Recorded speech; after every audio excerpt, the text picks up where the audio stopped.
Michelle Joy Phelps, and I'm joined now with none other than Luis Ortiz. Luis, how are you doing first and foremost? I haven't seen you since England. Desde Inglaterra no te ha visto. ¿Cómo estás primero y antes de todo? ¿Cómo te sientes y cómo estás? Mejor que ayer. He says very well and definitely better than yesterday. So yeah, very well. Yeah. Well, you got a big fight coming up this weekend, live on Showtime pay-per-view. First of all, I want to ask you more about your opponent, what you've been able to study, and what do you feel that you can bring to this fight and expose of your opponent? El sábado tienes una pelea grande en pay-per-view. ¿Qué sabes de tu oponente? ¿Qué has estudiado de tu oponente? ¿Y qué es lo que usted va a traer en esta pelea? Victoria. Yo respeto a todos mis oponentes. Todos mis oponentes son serios. No, y lo que pienso es ganar mi pelea.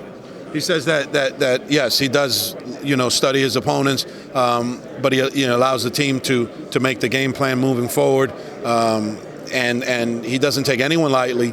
It's a tough fight because it's a fight. So he will do what he does best, and that's go out and perform and not take anyone lightly and get the victory. I'm curious to know what your thoughts are of what he said on stage about you failing drug tests in the past, and what are your thoughts on it overall? Tiene curiosidad de preguntarte cómo usted se siente sobre él diciendo que tú eres un tramposo y qué tienes que decir de eso, sobre ese comentario. Esa es su forma de defenderse, no tiene otra. Cuando llegue al ring se la voy a cobrar. He says that's his way of, I guess, hyping himself up or maybe defending himself. It's irrelevant. Obviously, he's been tested and continues to be tested, 5-6 times a year. So it's irrelevant at this point. It is what it is. He's not going to continue to explain himself. But as far as Travis, commenting and saying it, that he's going to pay for it on Saturday night for continuing to stir up stuff that was disturbing to him at the time he was going through it, and he takes it personal. So the last guy that said it and did it didn't end so well either. So I guess it's a form of creating, I don't know, some kind of controversy, he says.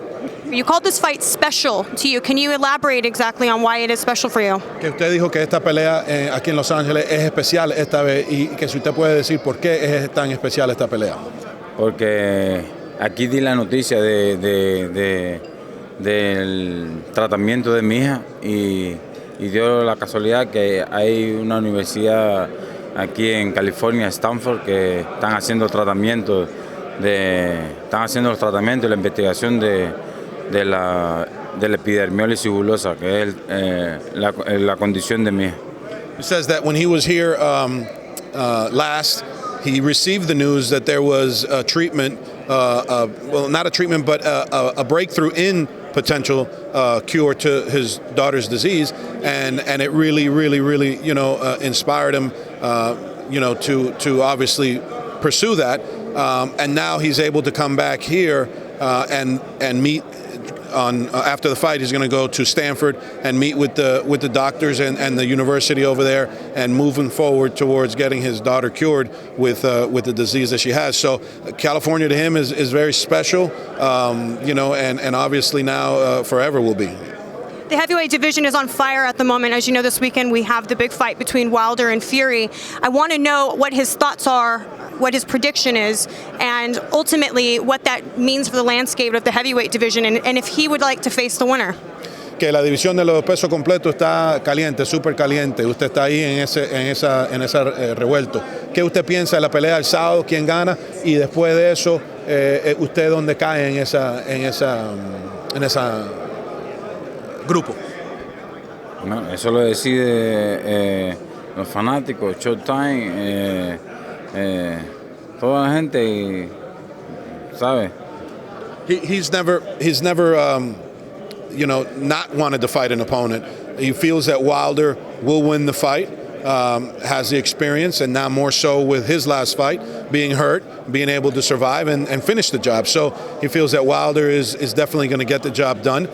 Where does that leave him? It's still in the mix, and he would hope that the fans put the pressure and Showtime maybe put the pressure, and that everyone sees that the best should be fighting the best. As for Wilder, that's what he is trying to do. He hasn't ducked anyone really. It didn't take long before Wilder said, "Yeah, let's fight," when Lewis said he wanted to fight him. So that he has obviously takes his hat off to Wilder for doing so. But the rest of the heavyweight division might be on fire, but they're not fighting the best. What do you make of Anthony Joshua and the sort of, negotiations that fell through with AJ and Team Wilder? ¿Qué piensa de Anthony Joshua y las negociaciones que ellos dieron para pelear con Wilder, que no se dio? ¿Usted qué piensa de eso? No, yo creo que Joshua es que no quiere pelear. Hoy que se ofrecieron 50 millones y que él iba para allá y no sé qué fue lo que pasó, que no quiso pelear. He believes that it's Joshua the reason that he's not fighting anyone, or his promotion, or Joshua's wife, or girlfriend, who the hell knows, he says. They offered great money for Joshua to take the fight, $50 million. And then there was an excuse behind that, and then, it's not going to materialize. Joshua, he doesn't feel that Joshua's going to fight anyone of any kind of merit or any kind of... he's got to get out of his cave already and stop hiding. Because, he won't have any, clout or respect if he keeps doing that. The best have to fight the best when you're here. If not, why the hell do you want to get here? Do you want to face Anthony Joshua, and do you think that he will fight you anytime soon? ¿Entendiste? Que si usted quiere pelear con Joshua y que si usted piensa que él pelea contigo en algún momento. Yo quiero pelear. Él es el que debe decidir. O yo estoy listo. He says, of course, but, he doesn't feel that that'll ever happen because it's up to Joshua Hearn and whoever else is not making the decision to fight. But he wants to fight the best. If he was champion, he'd continue to want to fight the best and only the best. Ya peleé con Wilder. Debería pelear con él. He says that he fought Wilder. So if he needs a measuring stick before Wilder, that he should fight Lewis and see if fight him and see if that is up to par. But that doesn't think that's going to happen. Should we actually get the fight between Wilder and Joshua next year, which we're hoping for, but we're not? I can't say we're too confident about it. Who does he think wins that? ¿Quién gana entre Joshua y Wilder si se da? Cuando la pelea esté firmada, entonces yo te digo. When the fight is signed, he'll give you the answer to that. All right. Well, thank you so much for your time. I appreciate you, and I wish you nothing but the best with your career and the fight on Saturday night. Any final words? Muchas gracias por todo. Te da todo lo mejor para tu carrera y el sábado, y que si tienes algunas palabras para los fanáticos antes de irte. Nada, que voy a salir a destruir mi contrario. He's coming to blast his opponent out and make a statement. All right. Thank you so much. Bye, Fight fans. Hey Fight fans, it's Michelle Joy Phelps. If you haven't already subscribed to our YouTube channel, make sure you do so by clicking this icon right here, or else.